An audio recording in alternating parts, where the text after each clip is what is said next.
ओम शांति। आज का विषय है अनासक्ति। ಇವತ್ತಿನ ವಿಷಯ ಇದೆ ಅನಾಸಕ್ತಿ ಅಂದ್ರೆ ಆಸಕ್ತಿ ಇಲ್ಲದೆ ಇರೋದು।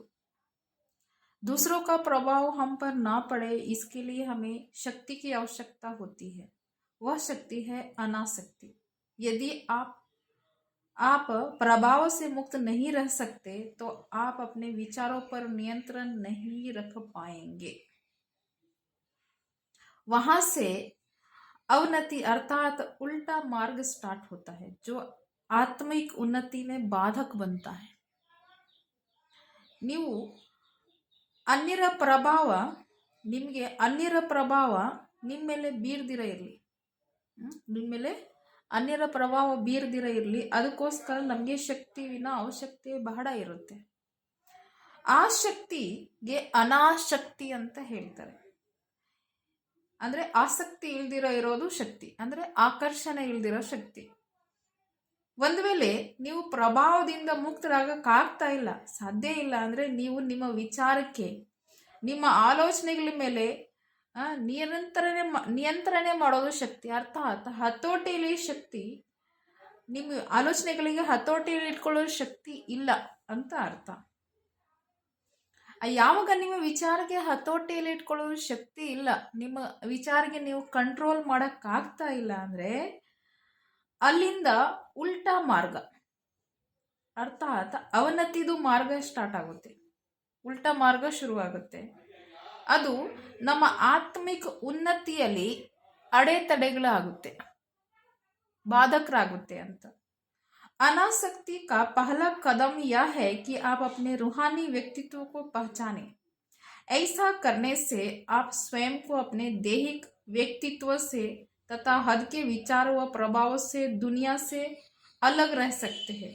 उसके लिए आप अपने रूहानी व्यक्तित्व अर्थात आंतरिक शक्ति व शांति वाले स्वरूप से संयुक्त हो सकते हैं।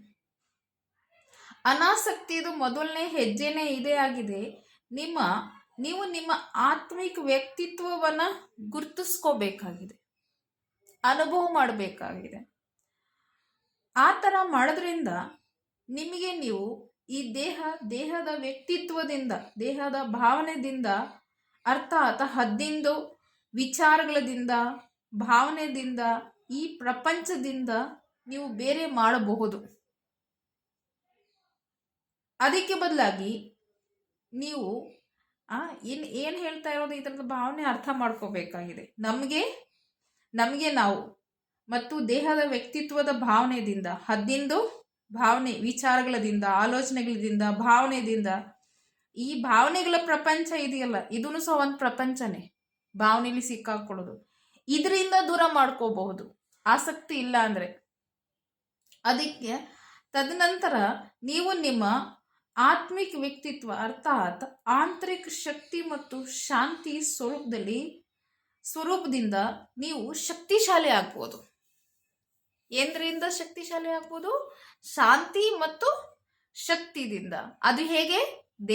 ದೇಹದ ಸಂಬಂಧಪಟ್ಟಿರೋ ವಿಚಾರಗಳು, ಭಾವನೆಗಳಿಂದ ದೂರ ಮಾಡ್ಕೊಂಡ್ರೇನೆ ಮಾತ್ರ ಅಂತ ಹೇಳ್ತಿರೋದು। ಆಗ ಶಾಂತಿ ಮತ್ತು ಶಕ್ತಿ ಎರಡು ನೀವು ಸ್ಟಾಕ್ ಮಾಡಬಹುದು। एक साधारण दिवस के दौरान अनासक्ति को चुनौती देने वाली कई बातें सामने आएगी। ಯಾವುದಾದ್ರೂ ಒಂದಿನ ಅನಾಸಕ್ತಿ ಬಗ್ಗೆ ನಿಮಗೆ ಪೇಪರು, ಅನಾಸಕ್ತಿ ಬಗ್ಗೆ ಪರೀಕ್ಷೆಗಳು, ಅಂತಹ ಮಾತುಗಳು ನಿಮ್ಮ ಮುಂದೆ ಬಂದೇ ಬರುತ್ತೆ।